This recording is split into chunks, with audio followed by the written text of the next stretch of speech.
one of the wealthiest cities in the world. But by the 1980s, this center of global commerce found itself under siege. From the air. The city had grown up around its tiny airport, but had long since outgrown it. Now, the constant onslaught of huge commercial jetliners was endangering the lives of residents. And the airport's tiny size was threatening to choke off the lifeblood of the city: trade. Hong Kong desperately needed a new world-class airport. But where to put it? There was only one option: to build it 16 miles out at sea.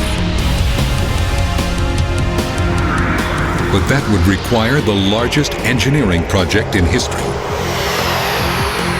It would mean building the longest bridges in the world and massive new underwater tunnels, 22 miles of new superhighway and high-speed rail. Builders estimated the project would take decades, but they were given only 7 years. Could engineers and builders working on an absurdly tight deadline pull off a project this extreme? And would building such colossal structures only invite disaster in the future?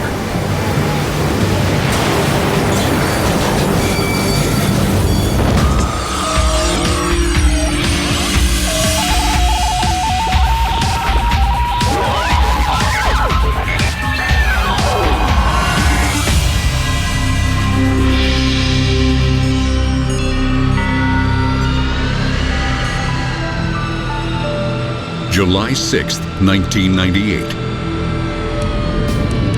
New York's JFK Airport. Cathay Pacific Flight 889 prepares for takeoff. It's bound for Hong Kong, but it's about to fly into a great unknown. The pilots have made this trip hundreds of times before, but never like this.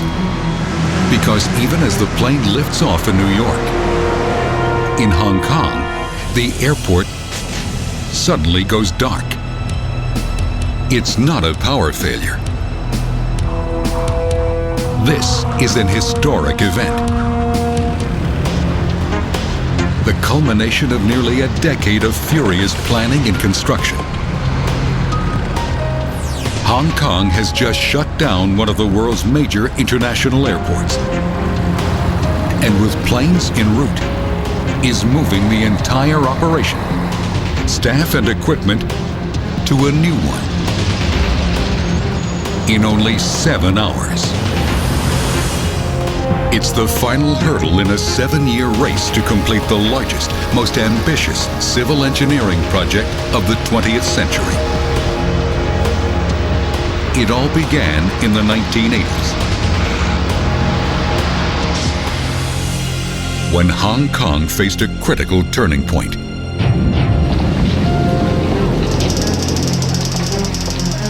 By then, it had become one of the world's great economies.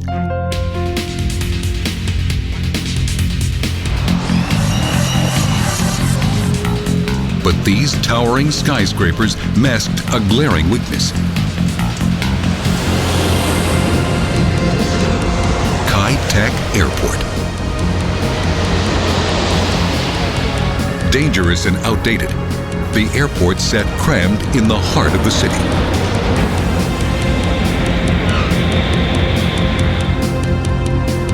Kai Tak made every flight into Hong Kong a white-knuckle flirtation with disaster,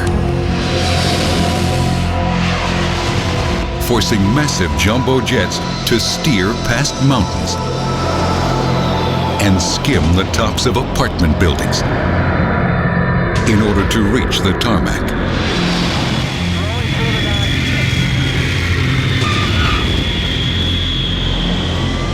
Six accidents or near misses occurred at Kai Tak in the last 2 decades.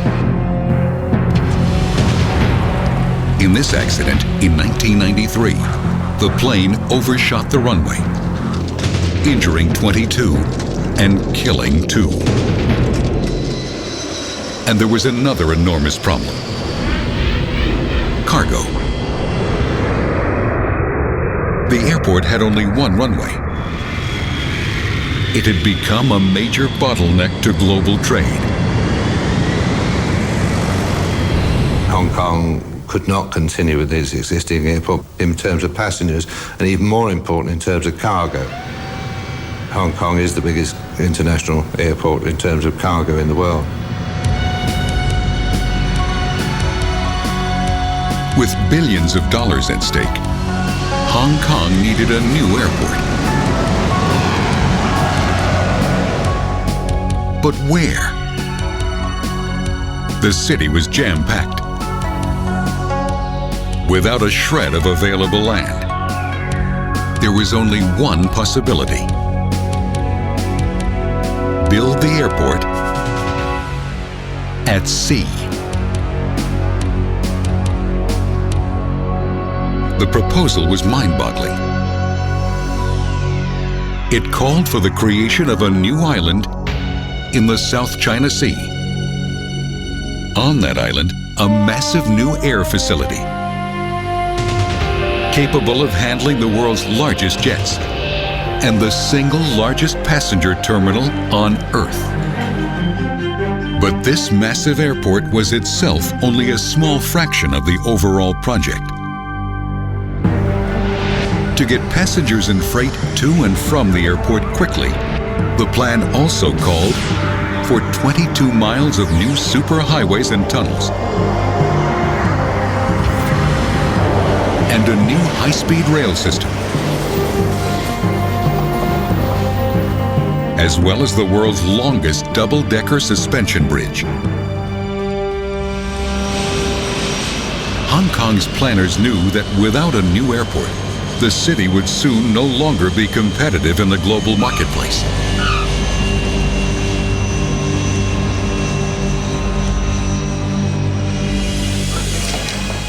But age-old politics threatened to stop the project in its tracks. Hong Kong, a British possession, was about to be returned to China. More than a century earlier, during the Opium Wars, Britain had captured Hong Kong from China. But as part of the peace treaty, Britain had agreed to return the territory after 100 years. Now that due date was a mere 7 years away. Many dreaded the impending handover, fearing that China would put an abrupt end to Hong Kong's capitalist economy. If the new airport was still unfinished when they took over, would the Chinese agree to complete it? There was only one way to ensure that the airport would be done: finish it before the takeover. The airport was the pawn in this huge game of chess, political chess that was going on. Engineers projected that under normal conditions, the project could take between 10 and 20 years. Now they had less than 7. In September 1991, the race was on. The first challenge: create enough level ground for the airport. Engineers had their eyes on a pair of rocky little islands called Chek Lap Kok and Lam Chau, 16 miles from downtown. But neither one of the islands was big enough to house the airport by itself. And they both were far too mountainous for long, flat runways. The solution? First, the mountains had to go.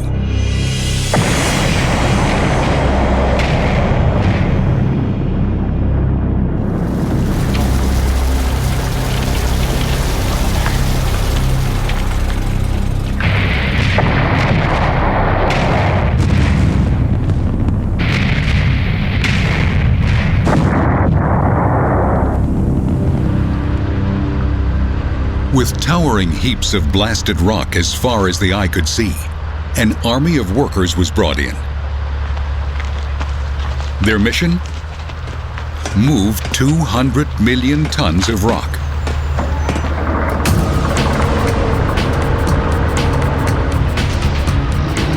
Commanding giant earth movers, they demolished the landscape.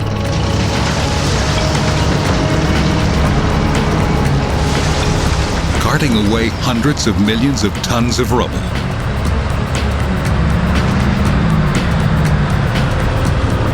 But all that material would not go to waste.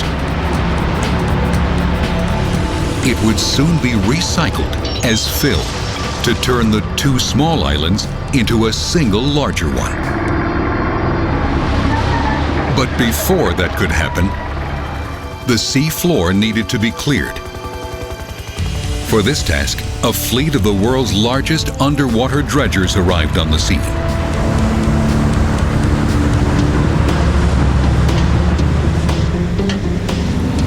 Like giant vacuum cleaners, their underwater hoses scoured the ocean bottom, removing a layer of soft mud 40 feet thick to expose the stable rock below.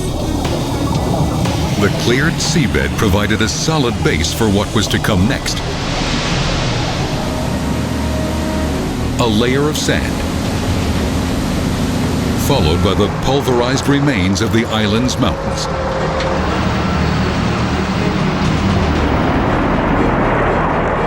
With every truckload, the mile-and-a-half gap between the two small islands grew steadily smaller.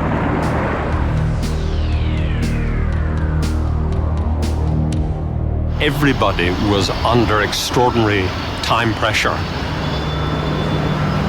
It was one of the world's biggest land-moving exercises in the history of the world.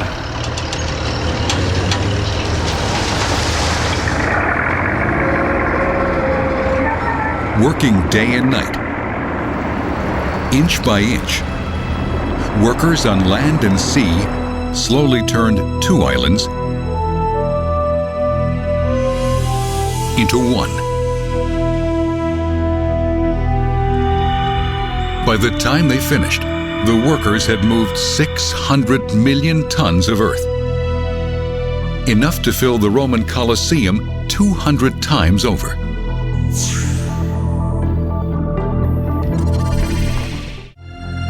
As the airport island was taking shape, construction crews had begun the daunting task of connecting the island to the city. Plans called for new tunnels, bridges, and highways to be built across 22 miles of land and water.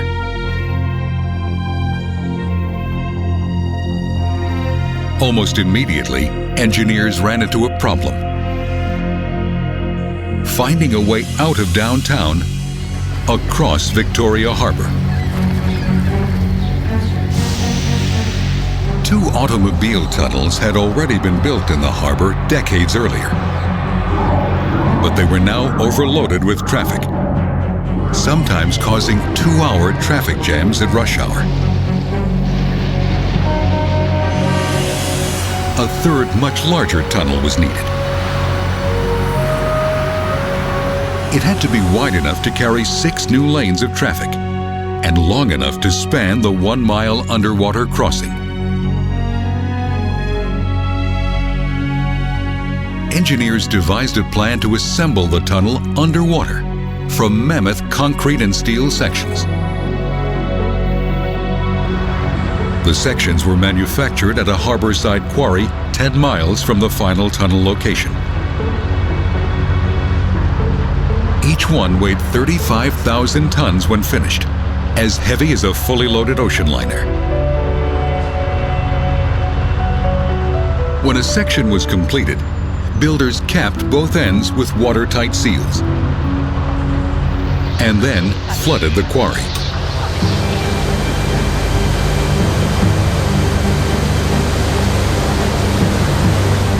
The massive tunnel sections were then floated out into the harbor.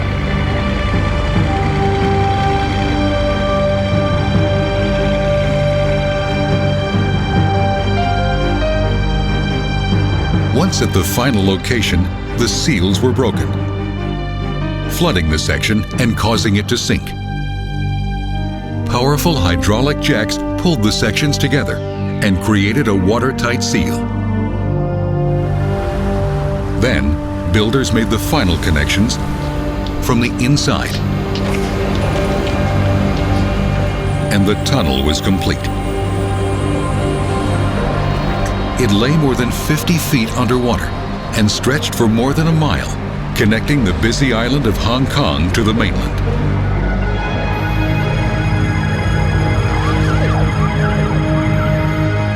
With one waterway conquered, an even greater challenge loomed. Along the proposed route from downtown Hong Kong to the airport, there was another major body of water to cross. A 3-mile span from the mainland to North Lantau Island. Initially, planners hoped to build another underwater tunnel here to carry airport traffic. But the channel turned out to be too deep, and heavy shipping traffic at the surface would have made underwater construction far too dangerous. So engineers had to come up with another solution. It was as bold as it was breathtaking. They proposed not one, but 2 massive bridges, long enough to span the waterways and high enough to allow even the most gargantuan ships to pass underneath. The longer span, more than 1.5 miles long, would be one of the longest suspension bridges in the world. But it was a risky proposal. The bridge would need to withstand one of the most destructive forces on Earth: typhoons. Packing devastating winds up to 200 miles per hour. As many as 8 typhoons slam into Hong Kong each summer. Any bridge built here would have to first prove its strength.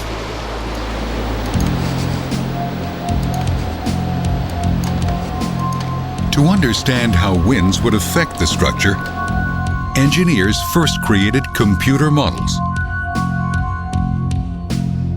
This model simulates the motion of the suspension bridge in a 40-mile-an-hour wind, amplified 1,000 times, allowing engineers to identify potential design flaws.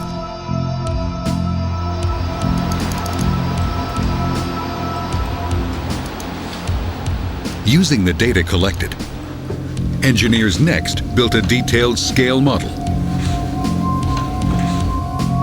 They placed it in a high-speed wind tunnel and subjected it to a simulated Category 10 typhoon.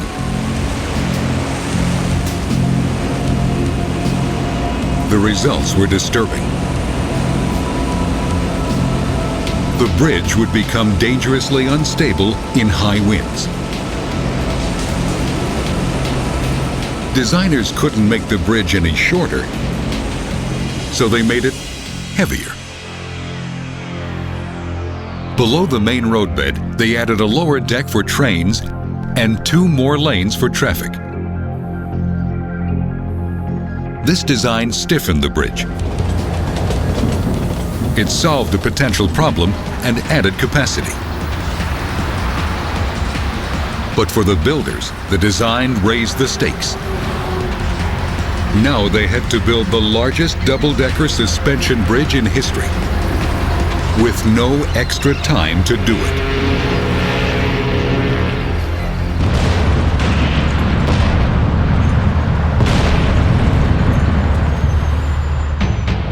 First, the building site was leveled. The next step, build 2 mighty bridge towers to shoulder the enormous weight of the fully loaded structure. They went up like skyscrapers, each more than 60 stories tall.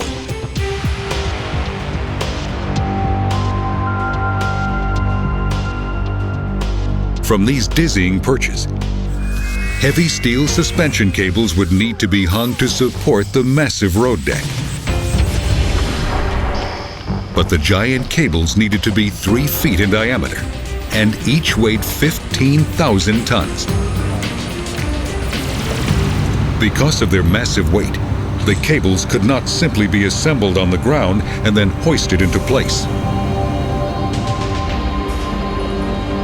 Instead, bridge builders used an ingenious but risky technique. They built the massive cables in the air.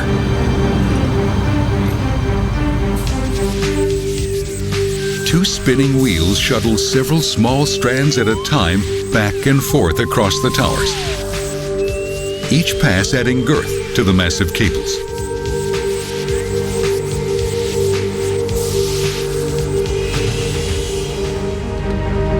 Once the cables were secured in place, workers could tackle the final and most dangerous part of the job: installing the huge bridge decks.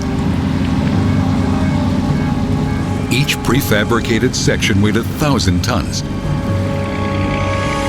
and had to be hoisted from a barge on the water, 200 feet straight up.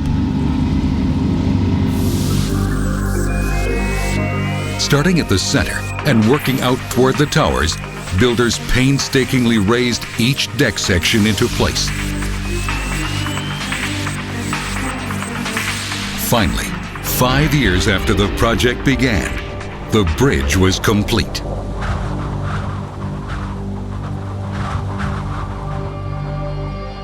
It was quite staggering to me and to others, I think, that we had constructed this monument, the sort of bridge to the future. The completion of the bridge and the tunnel provided the 2 crucial water links on the route from the city to its new airport.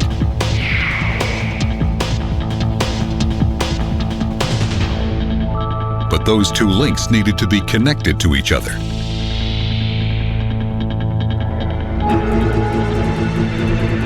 The project called for 2 brand new highways.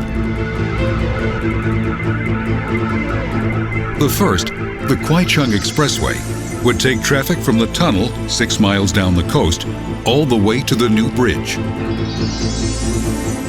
Building it through the congested Kowloon Port District was like trying to arc a bridge over a raging river. To keep the port open and traffic moving, builders were forced to construct the new highway over an existing 15 lanes of traffic. And that wasn't all. To minimize traffic slowdowns, the construction crews could only work at night.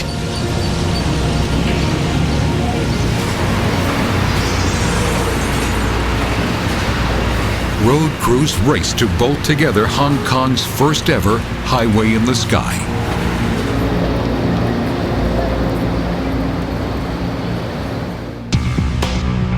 Meanwhile, the other highway, the final link in the chain, was also under construction. This 8-mile road, called the North Lantau Expressway, would take traffic from the bridge to the airport. But this last leg also presented a major engineering challenge. The terrain where the highway was to go was made up of rocky, steep hills.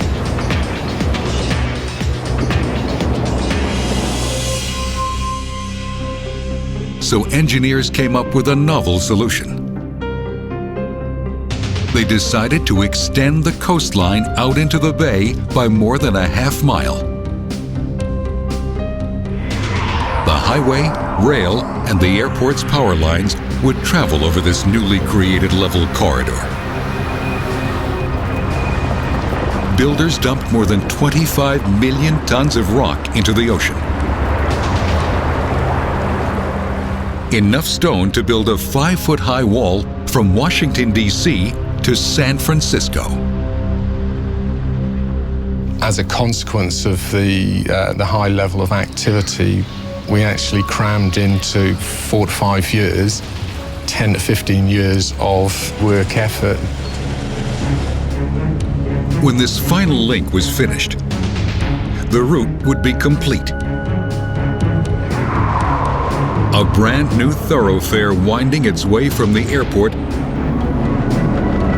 along 8 miles of coastal highway, across one of the world's longest suspension bridges, over 6 miles of elevated highway, through an underwater tunnel into downtown Hong Kong.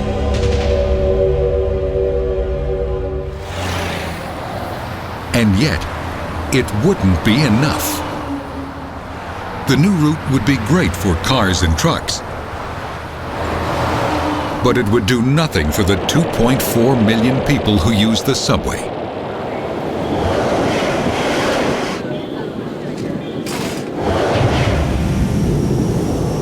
So engineers decided to add an ultra-high-speed rail line. It was an historic first. Anywhere else in the world you will find that the railway has been fitted in afterwards. So we had an opportunity to design a railway in conjunction with the design of the airport itself. The new Airport Express would need a 15-acre station downtown. Hong Kong didn't have 15 feet. Planners were not to be denied. Engineers created 50 acres of new land in Victoria Harbour.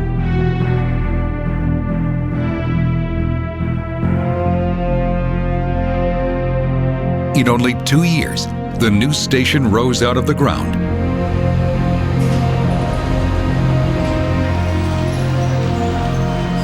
A foyer to the distant airport.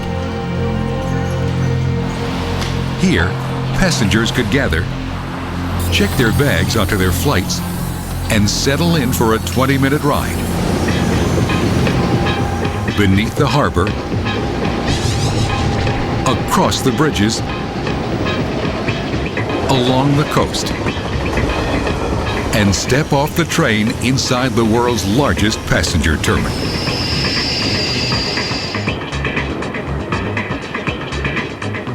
There was just one problem. There was still no passenger terminal. With only 2 years left on the ticking clock, construction finally began on the terminal complex. The plan called for the largest enclosed space in the world, more than a mile long.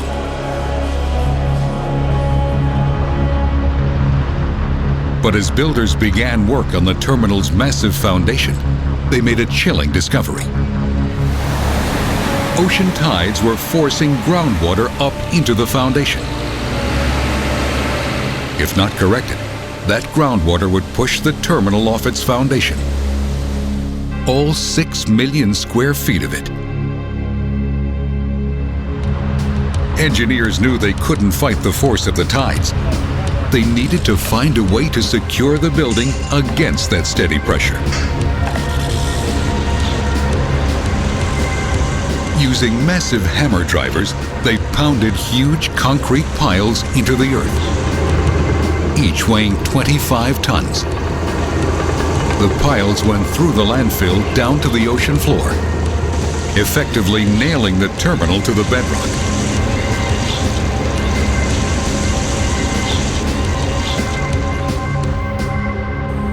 With the foundation secured, work on the terminal itself could begin. It was to be the crown jewel of the entire project. A passenger terminal of epic proportion. Its unique design was symbolic of flight. But just as construction was about to begin, project managers came to another disturbing realization. There was simply no way they could build the terminal fast enough to make the looming deadline.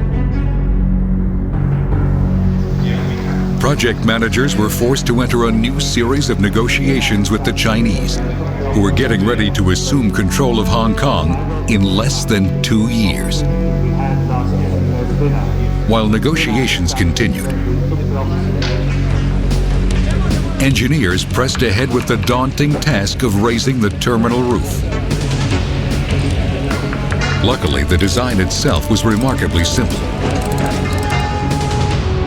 It was made up of a repeating lattice of steel trusses that could be mass-produced on a gargantuan scale.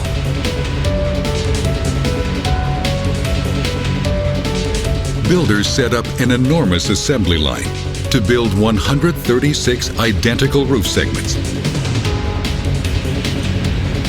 each weighing 140 tons, and crafted out of more than 100,000 individual pieces.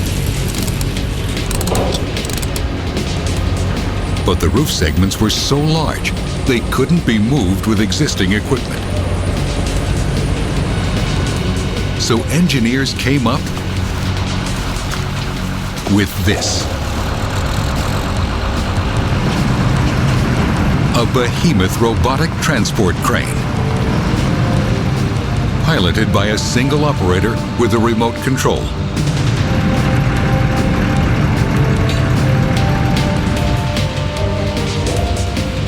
Once at the site, giant cranes stretching 20 stories high carefully lifted each piece into place.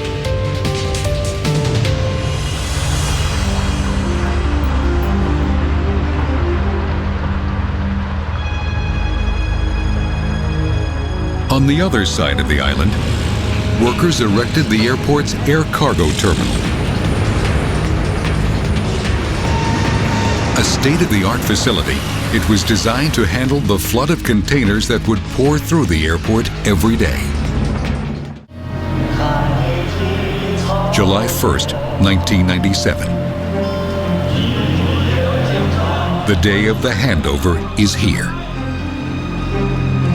For the first time ever, a democratic society with a free market economy is turned over to communist control without a shot fired or a voice raised in protest.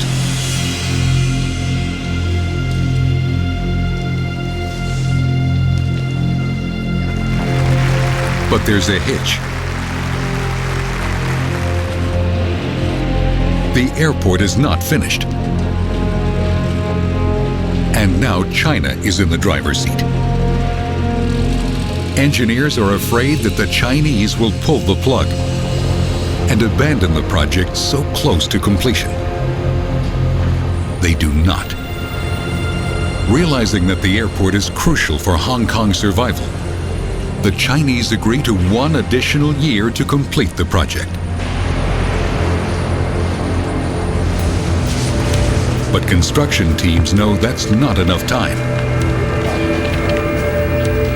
That's because the airport will utilize a vast array of new technologies, including new systems for air traffic control,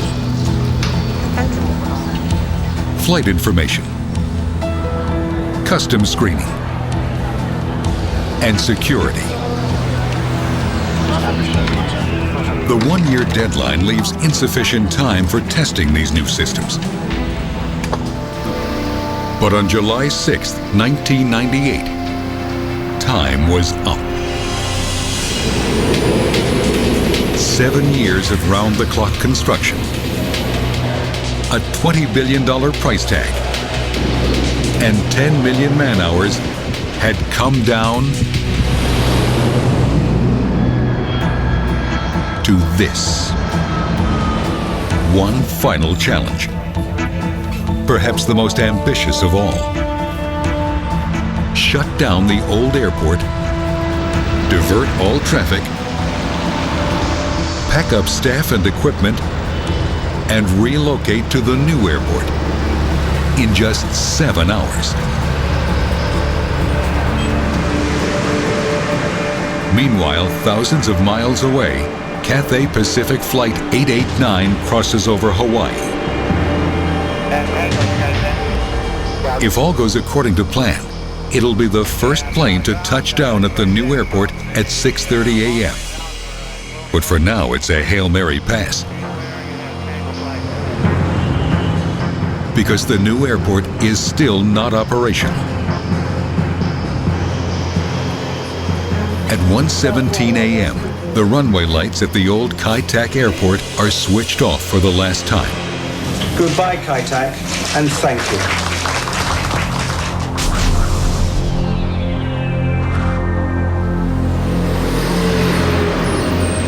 The massive road, rail, air, and sea lift gets underway.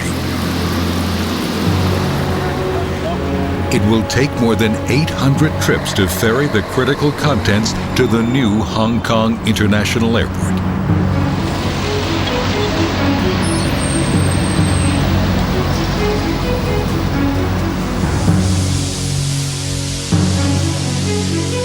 As the sun rises on July 7, 1998, the new air traffic control makes contact with its first customer. Southern 307 for departure.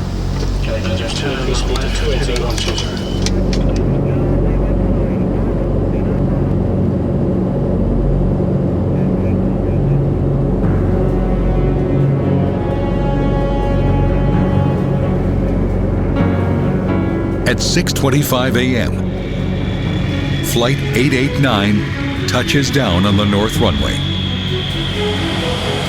Hong Kong International Airport is up and running. It was great excitement, right?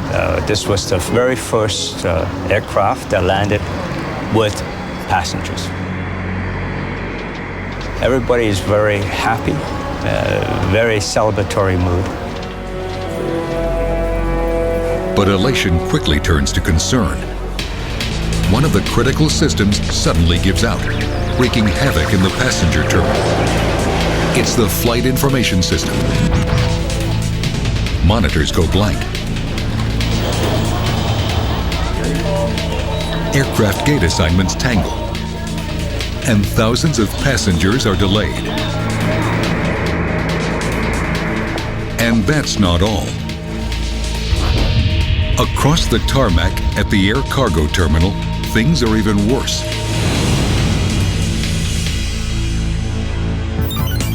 The communication link with the old airport goes down. And then, someone accidentally deletes a critical database.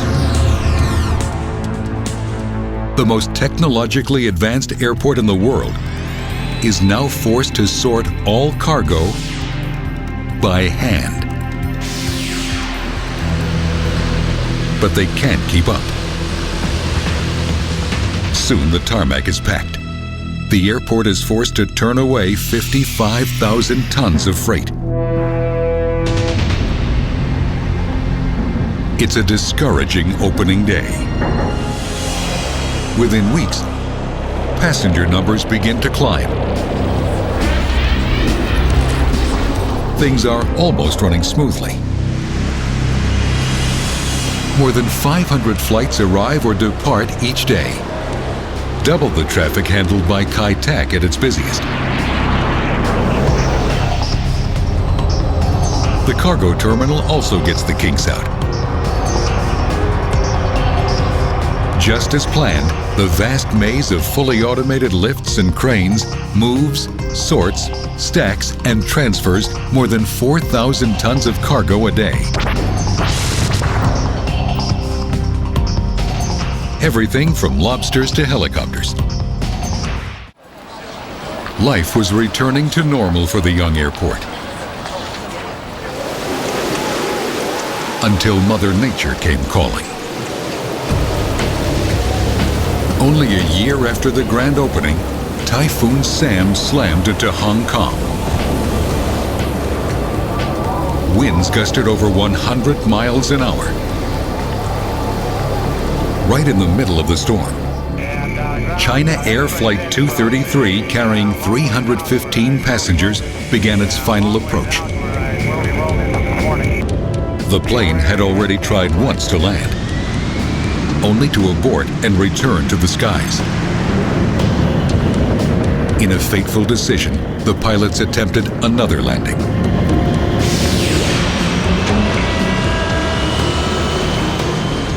In the final seconds, the plane's right wing suddenly dipped, colliding with the runway. The plane flipped completely over and skidded down the tarmac. Emergency crews rushed to the burning plane. Still, 200 people were injured.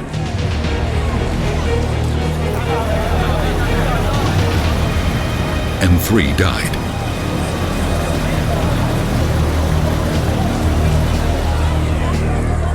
It was the first serious accident for the Hong Kong International Airport.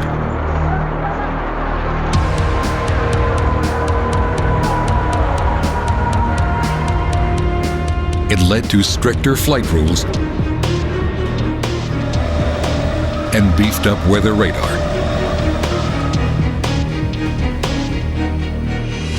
The new infrared system will most likely help to prevent similar accidents in the future. But what about the terminal itself? Can such a huge open structure really stand up to the worst that Mother Nature can throw at it?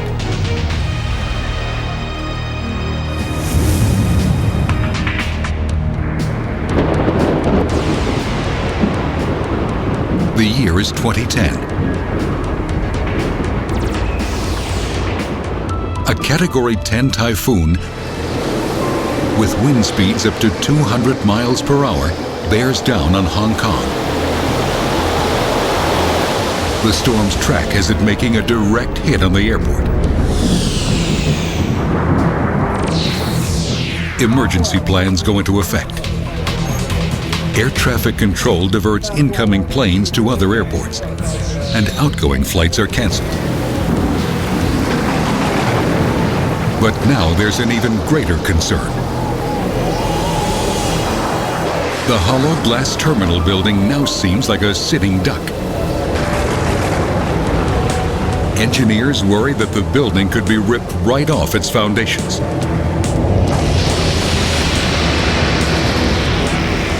The building trembles and groans. And then, the sound of shattering glass.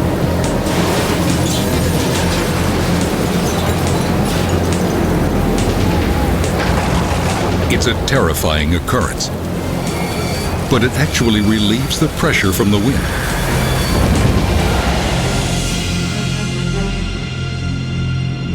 Possibly saving the building. The largest enclosed structure in the world survives with minimal damage. While it's unlikely that anything this complex will ever be built again as a single project, the lessons learned are invaluable. And as other cities and countries look to their futures, we can have no more inspiring an example of extreme engineering than Hong Kong.